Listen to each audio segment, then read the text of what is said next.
Capítulo 10. O que é heresia? Segundo Pedro 2, 1 a 3. No passado surgiram falsos profetas no meio do povo, como também surgirão entre vocês falsos mestres.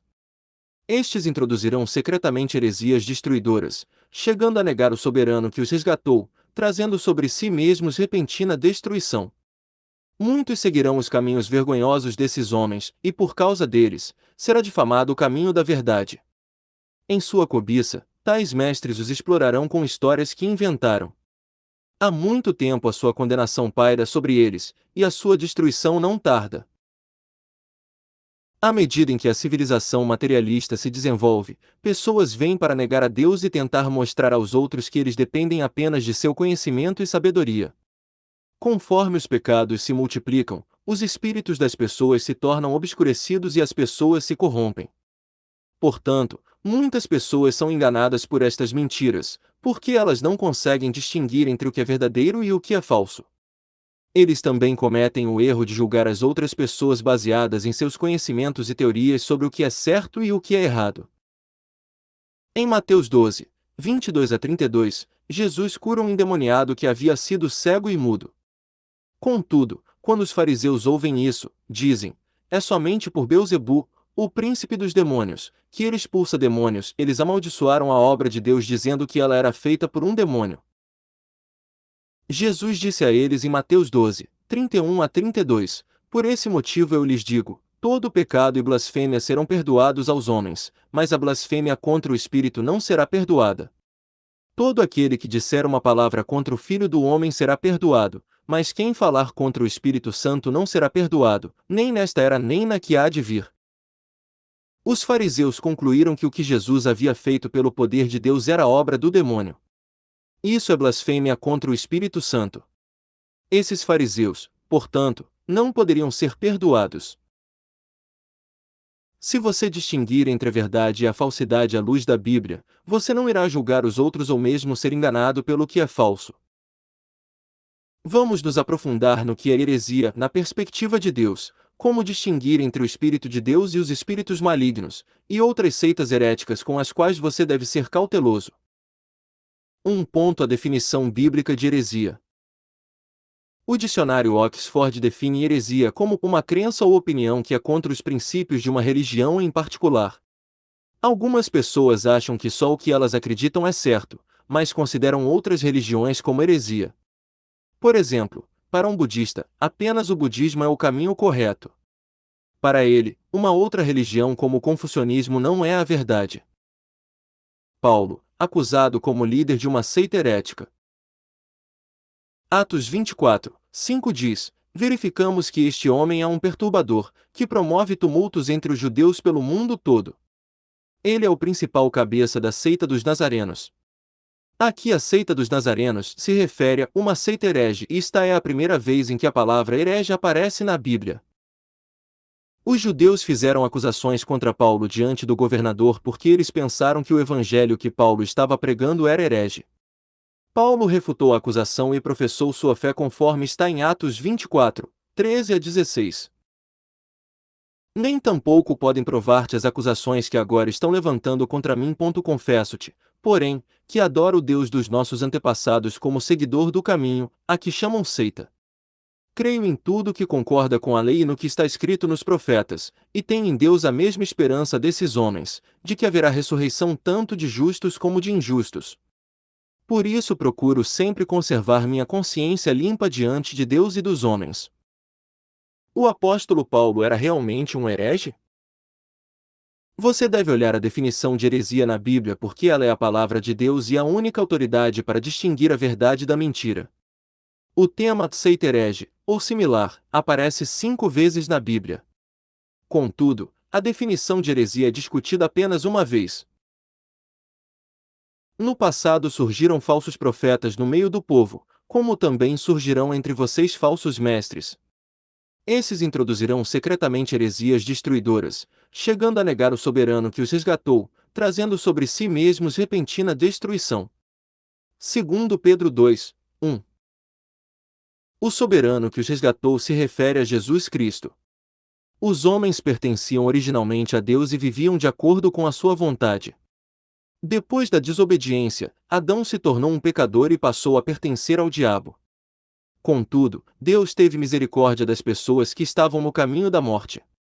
Deus enviou Jesus, seu único filho, como uma oferta de paz e permitiu que ele fosse crucificado, para abrir o caminho da salvação através de seu sangue.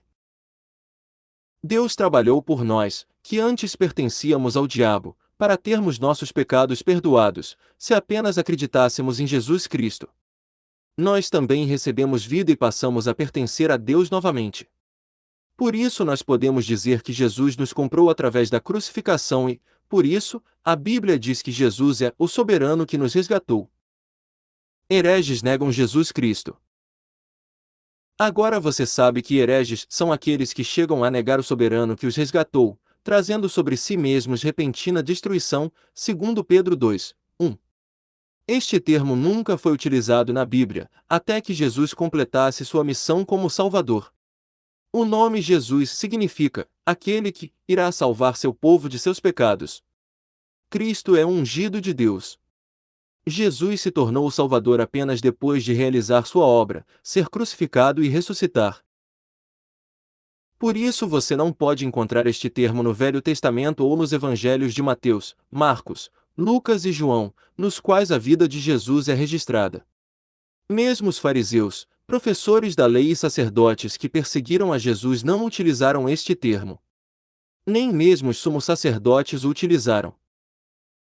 Apenas depois que Jesus ressuscitou para cumprir sua missão como Cristo, pessoas negando o soberano que os resgatou apareceram. E somente elas fizeram a Bíblia nos advertir sobre esses hereges. Portanto, se as pessoas creem em Cristo Jesus como o soberano que os resgatou, elas não são hereges. Contudo, se elas negam isso, são hereges. O apóstolo Paulo não negou Jesus Cristo, que o havia resgatado com o seu precioso sangue.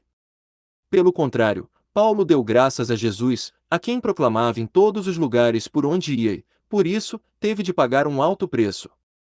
Por 5 vezes, ele recebeu dos judeus 40 açoites menos um. Uma vez foi apedrejado. Ele foi preso, perseguido pelos gentios e seus próprios compatriotas e foi traído por aqueles em quem confiava. Apesar de tudo isso, Paulo se tornou um homem de grande poder ao superar todas essas tribulações com alegria e gratidão, e glorificando a Deus ao curar incontáveis pessoas no nome de Jesus Cristo, até o dia em que ele morreu uma morte de mártir. Paulo pregou o Evangelho demonstrando o poder de Deus. Você deve saber que o poder de Deus não pode ser mostrado por aqueles que negam a Deus, o Criador e Cristo Jesus que é Deus, pois a Bíblia explicitamente diz: uma vez Deus falou, 2 vezes eu ouvi, que o poder pertence a Deus. Salmos 62, 11. Você não deve julgar a pessoa que demonstra o poder de Deus, porque o poder prova que Deus está com ela e que essa pessoa ama tremendamente a Deus.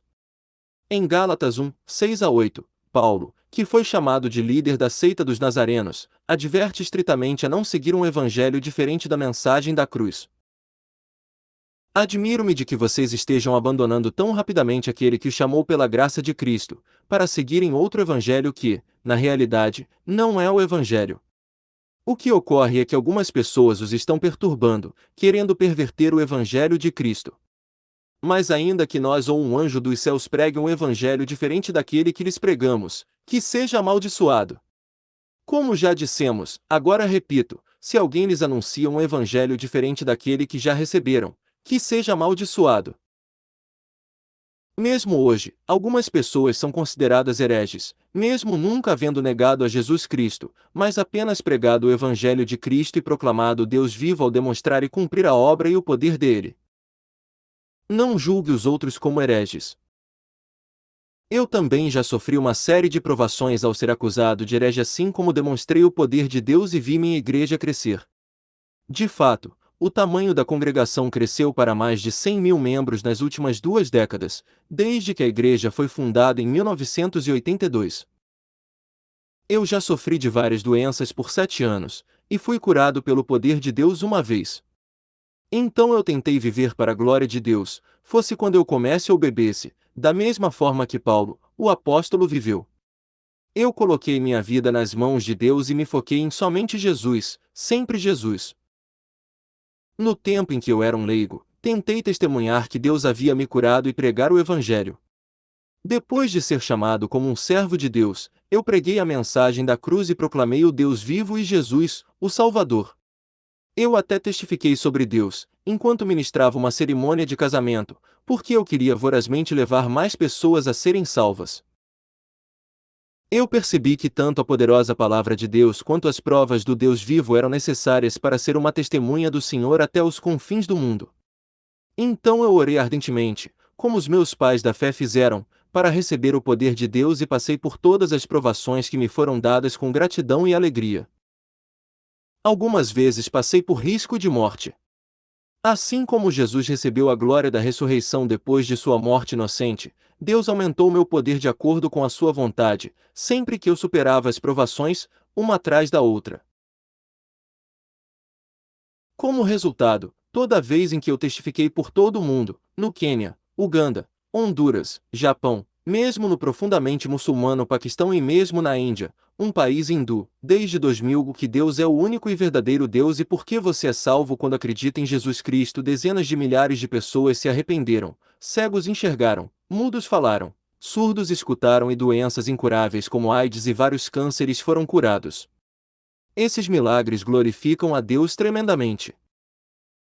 Portanto, alguém que entenda plenamente o que é heresia não julgará aqueles que são hereges sem analisar cuidadosamente.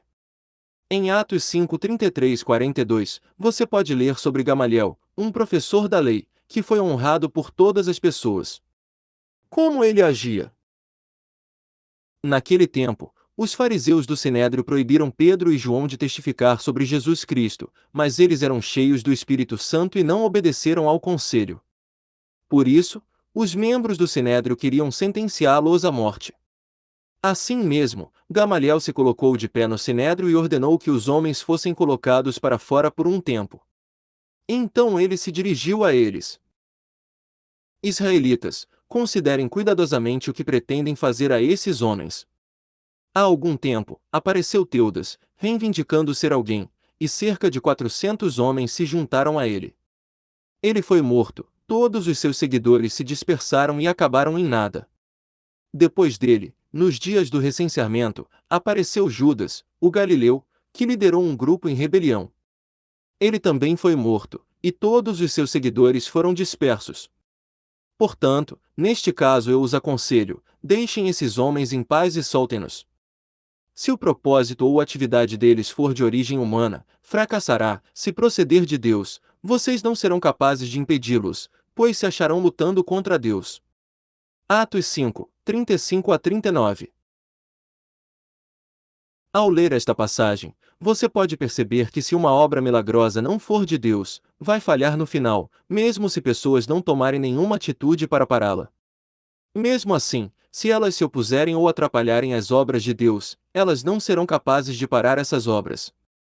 Ao invés, seu esforço não é diferente de lutar contra Deus e eles não se sujeitarão ao julgamento e à punição dele. Algumas vezes as pessoas julgam as outras como hereges por diferenças na interpretação da Bíblia, visões do Espírito Santo e mesmo línguas, apesar de todos eles reconhecerem a Santa Trindade e reconhecerem que Jesus Cristo veio em carne. Algumas pessoas podem até dizer que elas não necessitam de línguas e visões, e essas obras do Espírito Santo são erradas porque não há nenhum registro de que Jesus tenha falado em outras línguas ou tido visões. Contudo, a Bíblia diz que são coisas boas para nós. A cada um, porém, é dada a manifestação do Espírito, visando ao bem comum. Pelo Espírito, a um é dada a palavra de sabedoria, a outro, pelo mesmo Espírito, a palavra de conhecimento, a outro, fé, pelo mesmo Espírito, a outro, dons de curar, pelo único Espírito, a outro, poder para operar milagres, a outro, profecia, a outro, discernimento de espíritos, a outro, variedade de línguas, e ainda a outro, interpretação de línguas. Todas essas coisas, porém, são realizadas pelo mesmo e único Espírito, e ele as distribui individualmente, a cada um, como quer. 1 Coríntios 12, 7-11.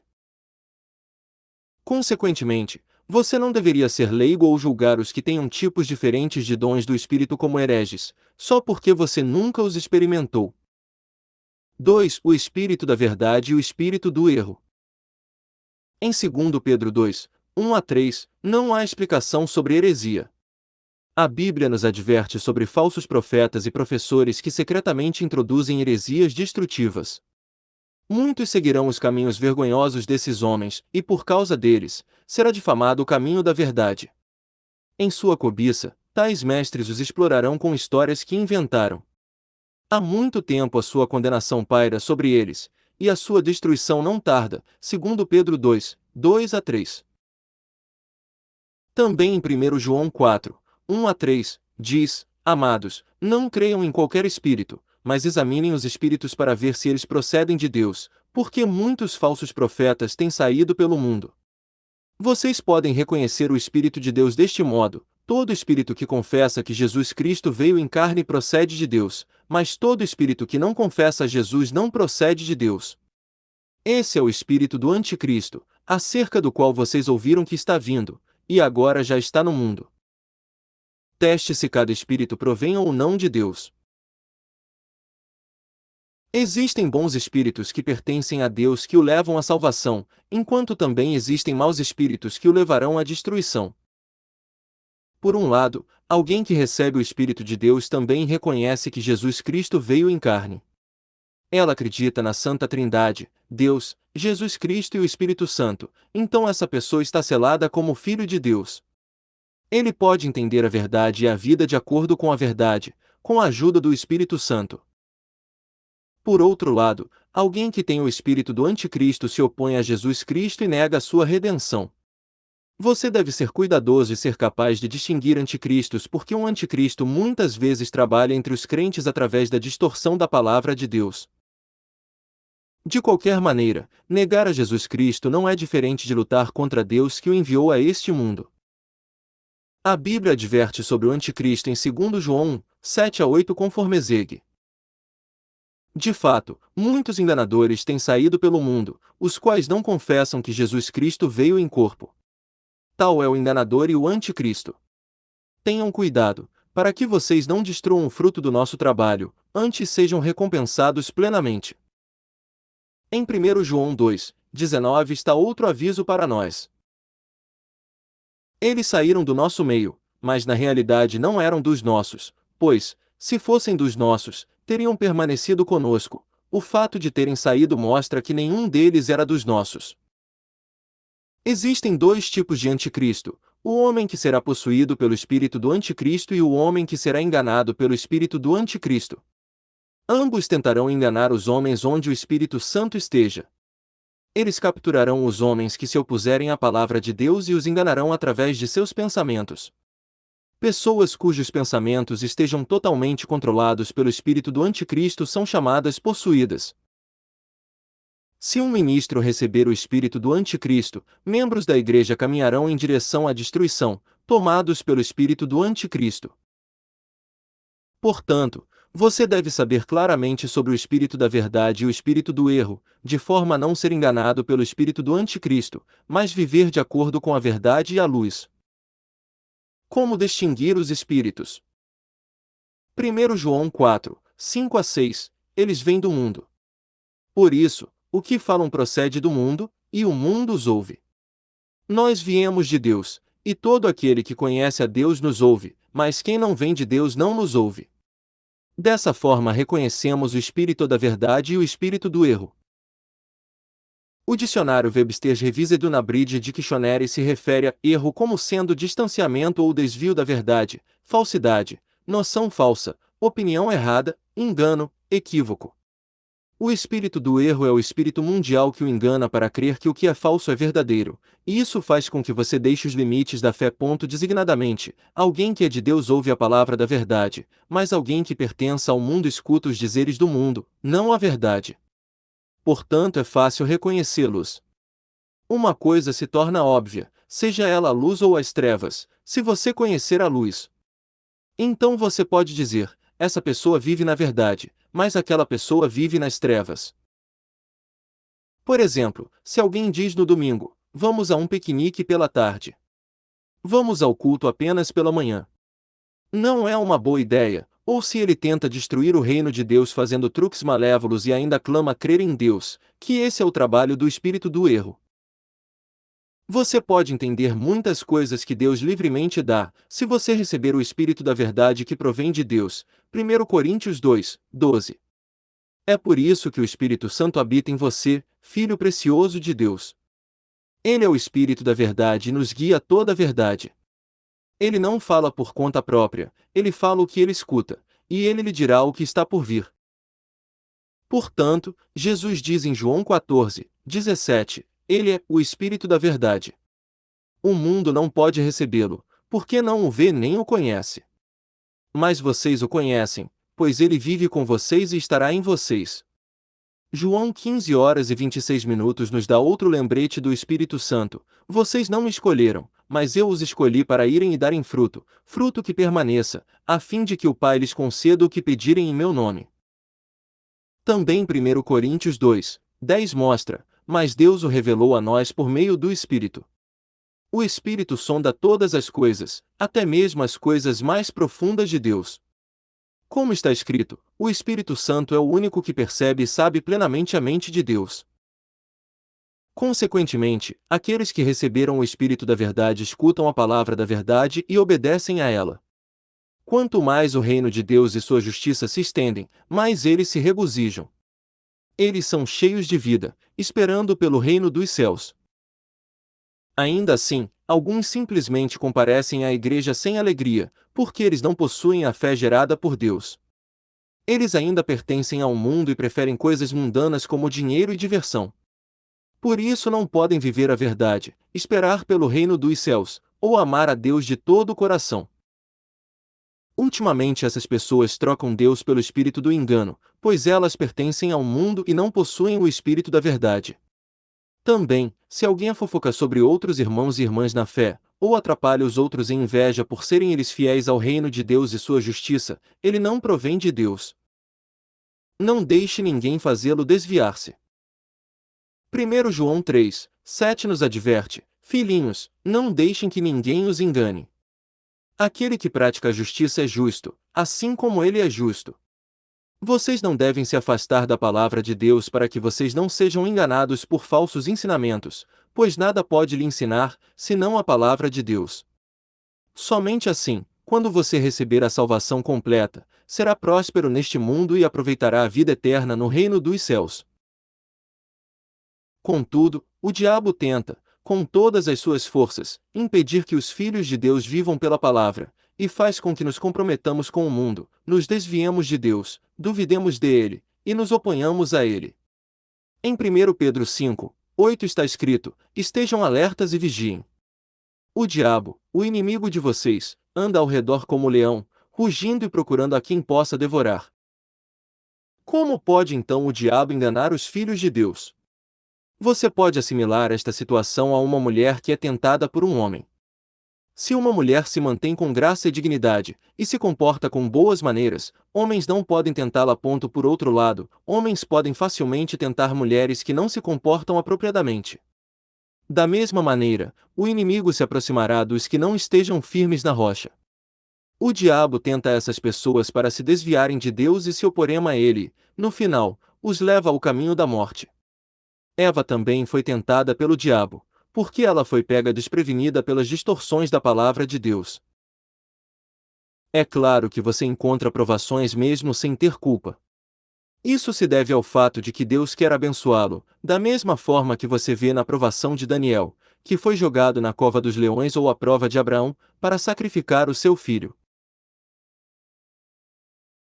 Quando você encontra provas ou dificuldades que se devem ao fato de que você não se firma na rocha, você deve imediatamente deixar os seus pecados em arrependimento, abandonar todas as tentações e provas com a palavra de Deus, e tentar o seu melhor para permanecer firme em Jesus. Permaneça firme na verdade, não seja enganado. Em 1 Timóteo 4, 1-2, o autor escreve: o Espírito diz claramente que nos últimos tempos alguns abandonarão a fé e seguirão espíritos enganadores e doutrinas de demônios. Tais ensinamentos vêm de homens hipócritas e mentirosos, que têm a consciência cauterizada. Isso se refere aos tempos finais, durante os quais algumas pessoas que clamam ter fé se desviarão por seguir espíritos enganadores e ensinos de demônios. Os enganados são hipócritas, mesmo se suas obras pareçam ser fiéis e justas. Eles oram diante dos outros, e tentam ser fiéis por dinheiro, não em gratidão da graça de Deus. Por último, eles abandonam sua fé e seguem o caminho da morte, porque suas consciências estão cauterizadas com o ferro quente por mentir, viver sem a verdade, e viver a diversão mundana. Deus estritamente adverte através da Bíblia a não nos enganarmos. Jesus nos adverte em Mateus 7, 15 a 16, cuidado com os falsos profetas. Eles vêm a vocês vestidos de peles de ovelhas, mas por dentro são lobos devoradores. Vocês os reconhecerão por seus frutos. Pode alguém colher uvas de um espinheiro ou figos de ervas daninhas? As ações e palavras de uma pessoa refletem seus pensamentos e sua vontade. Ou seja, você pode reconhecer as pessoas pelos seus frutos. Se alguém tem os frutos do mal como ódio, inveja ou ciúme, ao invés dos frutos da verdade como bondade, justiça, essa pessoa é um falso profeta. Muitos falsos profetas, o anticristo, já estão presentes neste mundo. Portanto, os filhos de Deus precisam ter uma verdadeira compreensão da heresia e distinguir entre o espírito da verdade e o espírito do erro. O inimigo nunca perde a oportunidade de enganar os filhos de Deus e fazê-los pecar, sempre que eles se desviem da verdade. Quando você é firme na verdade e obedecer a ela, você não será enganado pelo espírito do erro, mas o derrotará facilmente, mesmo se ele se aproximar de você. Você não deve admitir ou aderir a nenhum outro ensinamento ou ser enganado por esses ensinamentos, que são contra a verdade. Ao invés disso, obedeça à palavra de Deus e siga os desejos do Espírito Santo, para que você possa ser corajoso e sem culpa para a segunda vinda de nosso Senhor Jesus Cristo. 3. Seja cuidadoso com seitas hereges. Depois que o Evangelho se espalhou por todos os cantos do mundo, muitas seitas hereges surgiram também. Elas enganaram e levaram os filhos de Deus para o caminho da morte. Suas características possuem um número de fatores em comum. Elas são negligentes com a Bíblia e distorcem o Evangelho. Elas possuem suas próprias escrituras, além da Bíblia. Elas também mantêm o fundador de sua religião como santo, focando em suas escrituras. Elas não pregam a mensagem da cruz, ressurreição e o retorno de Jesus Cristo. Ao invés disso, elas enganam pessoas a se desviarem de Deus. Ademais, a grande maioria delas são gananciosas e fazem todo o seu melhor para conseguir dinheiro. Examinemos algumas detalhadamente. Primeiro, observemos cuidadosamente a chamada a Igreja da Unificação, a Associação do Espírito Santo pela Unificação do Cristianismo Mundial, fundada por Samuel Moon. Eles negam o caráter divino de Jesus Cristo e a Santa Trindade, apontando Jesus como uma das criaturas. Além disso, eles clamam que Jesus somente salvou nossos espíritos, não salvando também nossa corrupção carnal. Eles também ensinam que Samuel Moon é o mesmo homem que Jesus foi nas suas escrituras, o Only Gangnon, ou uma exposição dos princípios fundamentais. Moon se autodenomina como Salvador que retornou. Ele colocou toda a sua energia na busca de lucros, através de entidades corporativas na Coreia, Estados Unidos e Europa, através das quais ele se tornou extremamente rico. Em segundo lugar, você deve ser cuidadoso com as testemunhas de Jeová. Eles começaram no século XIX nos Estados Unidos. Eles negam a Santa Trindade e consideram Jesus apenas uma das criaturas de Deus. Eles insistem que não haverá a segunda vinda de Jesus Cristo e que o reino dos céus existe neste mundo. Eles também acreditam que o reino de Deus começou em 1914 neste mundo. Eles ensinam suas escrituras, Nova Tradução Mundial. Por causa de seus equívocos e fé no milênio, as testemunhas de Jeová causaram controvérsias sociais e problemas ao evitar o serviço militar e recusar a saudar a bandeira nacional. Em terceiro, você deve tomar cuidado com os mórmons, aderidores da Igreja de Jesus Cristo dos Santos dos Últimos Dias. Fundada em 1830 nos Estados Unidos por Joseph Smith, os mórmons estão entre as maiores seitas hereges, junto das Testemunhas de Jeová e o cristianismo científico. Eles ensinam o livro do Mórmon e negam Jesus como nosso Salvador, o pecado original e a Santa Trindade. Eles se aproximam do politeísmo. Em quarto, você deve ser cuidadoso com a associação do avivamento da evangelização de Jesus da Coreia. Ela era chamada de Associação da Evangelização no seu começo, mas em 1980, foi chamada diferentemente de Igreja do Pai Celestial. Seu fundador Taeson Park já faleceu. Ele havia se autodenominado Homem Justo do Oriente ou a Oliveira, e pregava outro Deus diferente do Deus do cristianismo, proclamando que ele era o Salvador que o seu Deus havia enviado. Eles possuem sua própria escritura chamada Princípio do Mistério, clamando que a salvação não provém do cristianismo, mas apenas dele, a Oliveira. Ele também se separou do cristianismo e organizou a Associação de Evangelização em muitas cidades da Coreia. Em suma, ele administrava algumas empresas como Sinanchon e Sion. Desta forma, para nossa surpresa, existem muitos hereges nestes dias. Eles se opõem a Jesus Cristo distorcendo a palavra de Deus, eles também negam o reino dos céus, eles clamam ser Jesus Cristo ou negam a mensagem da cruz, a Santa Trindade e as obras do Espírito Santo, muitos são falsos profetas. Jesus nos diz que, o homem bom do seu bom tesouro tira coisas boas, e o homem mau do seu mau tesouro tira coisas más. Mas eu lhes digo que, no dia do juízo, os homens haverão de dar conta de toda palavra inútil que tiverem falado. Pois por suas palavras vocês serão absolvidos, e por suas palavras serão condenados. Mateus 12, 35-37. O homem bom tem um bom coração e não pode causar mal e dano ao próximo, independentemente ou não se a ação é vantajosa para si mesmo. Contudo, o homem mau não pode se regozijar na verdade. Ele traz todo tipo de mal para fazer o próximo tropeçar por sua inveja e ciúme. Mesmo que seus dizeres pareçam ser justos e corretos, você não pode dizer que ele é um bom homem se ele pretende falar mal dos outros ou alienar uma pessoa de outra. Portanto, você sempre deve orar e vigiar de forma que não seja enganado. Você deve ser capaz de distinguir se os espíritos são verdadeiros ou não e nunca julgar os outros. Ademais, você deve permanecer na fé da Santa Trindade, o Pai, o Filho e o Espírito Santo, crer em toda a Bíblia, obedecer a ela e viver por ela. Ora vem, Senhor Jesus!